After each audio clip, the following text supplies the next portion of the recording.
Oi, eu sou o Mohamed e aqui no canal a gente tem um quadro que se chama Amador versus Profissional. E aí a gente coloca dois cozinheiros para fazerem o mesmo prato. Hoje, uma das minhas massas favoritas, super fácil de fazer, mas que com algumas dicas você eleva o nível, e ela se chama carbonara.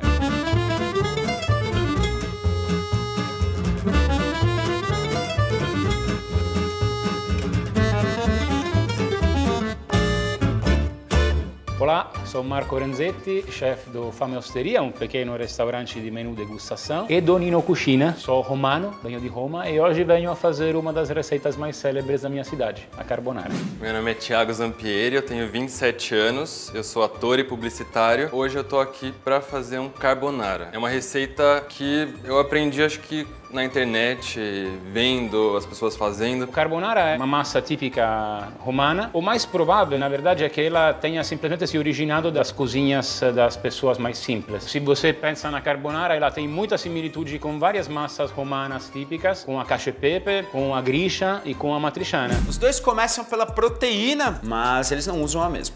Para começar, eu vou usar o bacon. Normalmente a receita se usa guanciale, mas eu particularmente nunca achei guanciale para usar e eu sei que o bacon é muito mais em conta, assim, então é o que a gente vai estar usando hoje. O guanciale é um corte mais perfumado, né? Ele é extraído da bochecha do porco. Ele tem uma proporção de gordura um pouco maior respeito à pancetta. A gente vai cortar umas fatias de guanciale, meio gordinhas as fatias, para a gente conseguir fazer um cubinho. Eu não gosto de fazer eles muito pequenos para ter um pouco de textura na nossa carbonara, isso é legal. Eu não gosto de fazer o cubinho muito pequenininho, eu gosto de fazer ele num tamanho que fique um crocantezinho assim no final gostoso. Eu vou ligar a panela para aquecer. A gente vai pegar o bacon aqui, colocar ele para ele soltar a gordurazinha, que a gente vai usar essa gordura depois também para o processo do molho. A gente já vai colocar o guanciale na nossa frigideira com um fogo moderado, porque se a gente subir muito o fogo, o guanciale vai perder suculência. A ideia é que, como ele é composto principalmente por gordura, tenha ele crocantinho por fora e bem suculento por dentro. Isso a gente vai conseguir aquecendo ele aos poucos. O bacon a gente quer que fique nessa texturinha assim, ele já bem crocantezinho, bem douradinho. Dá uma descansadinha nele num papel toalha assim, reservar, mas a gente não vai perder essa gordura que tá aqui porque a gente vai usar ela depois. E todo esse fundinho de panela a gente vai usar também.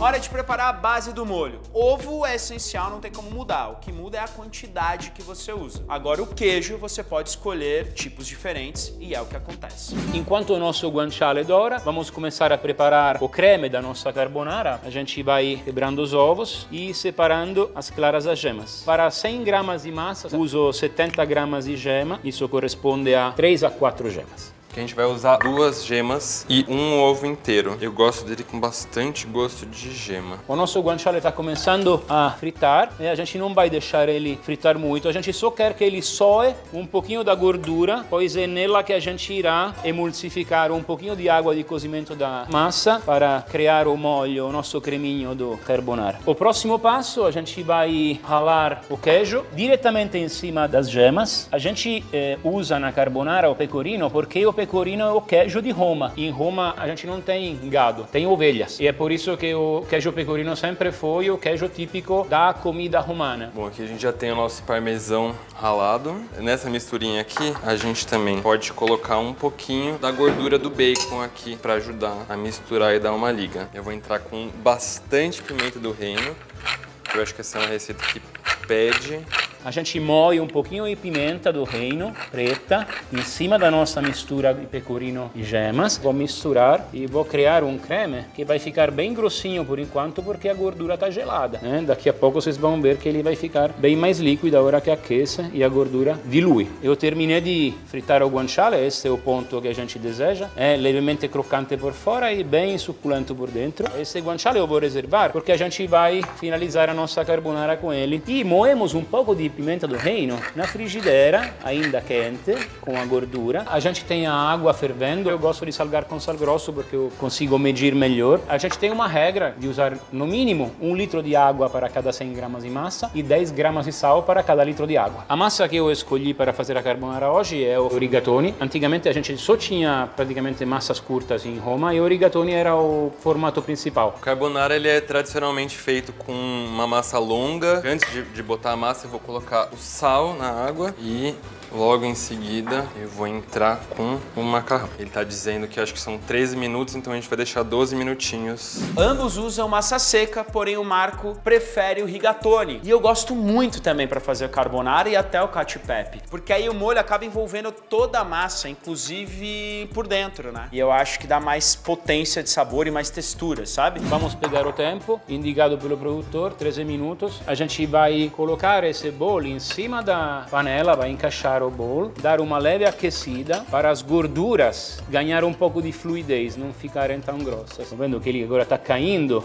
Ele deu uma aquecidinha. Tá tudo certo, não tô correndo nenhum risco do ovo talhar. Com essa consistência, ainda falta um pouquinho da massa, mas acho que a gente já pode pegar um pouquinho da água do cozimento. O importante dessa receita, que é o que as pessoas mais têm dificuldade, eu acho, eu inclusive, é da questão do ovo não virar o omelete, né? Ele tem que ficar um creminho que envolva assim a massa, mas que não passe do ponto e não cozinhe a clara e a gema do ovo, né? A questão da carbonara, pessoal, é tudo ao redor da temperatura, né? O segredo é a temperatura. A gente tem a gema do ovo, que acima de certa temperatura cozinha, evidentemente, e o queijo, que acima de certa temperatura talha. Então a gente tem que trabalhar num range de temperatura entre 60 e 65 graus. O que a gente vai fazer agora é vai preparar o molho para receber a massa. A gente vai ligar o fogo mais uma vez e vamos voltar a aquecer aquele gordurinha do guanciale que a gente havia derretido antes, com um pouquinho do guanciale, não todo. Agora que a gente perceber um pouco de fritura dentro da frigideira, vamos colocar um pouco da água de cozimento,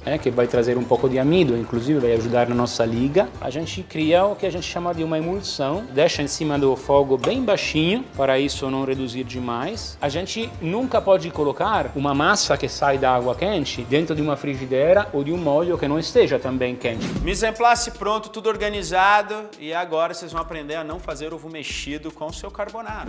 Bom, agora a gente vai dar uma olhadinha aqui na massa, como é que ela tá, se já cozinhou. Normalmente a embalagem não mente, né, gente? Tá al dente, vamos agora escorrer bem essa massa, mas é importante você não perder todo esse líquido aqui, porque isso aqui também vai fazer a emulsão da massa depois. Vai voltar aqui pra frigideira. Eu não gosto de deixar a frigideira ligada, porque não tenho controle da temperatura para não cozinhar a gema, é importante. Eu vou colocar um pouco do bacon primeiro e já vem com o nosso creminho por cima.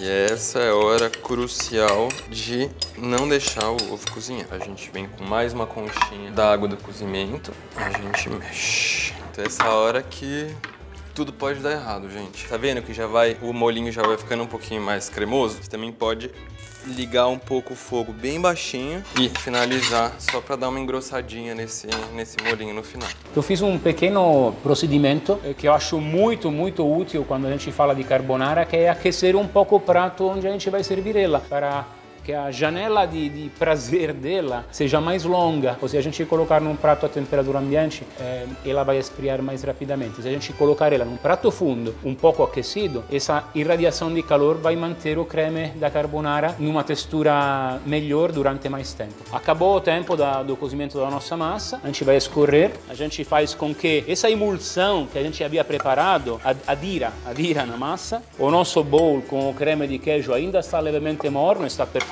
A nossa água secou por completo. Na carbonara não pode ter água, porque a água vai misturar com as gorduras e a carbonara fica branca e com uma textura diferente. Eu dou uma leve esfriada, porque agora a massa está muito quente. Então, se eu colocar muito quente em cima do ovo, ele vai talhar e vou misturar. Vocês percebem que o molho, o creme, ele derreteu, aderiu na massa. Cada rigatone que você pegar, ele está coberto com a massa. A gente vai finalizar com o que a gente havia falado, o nosso guanciale crocante, mais uma raladinha de pecorino e mais uma moedinha de pimenta para a gente ter um final cheiroso. Está pronta a nossa carbonara.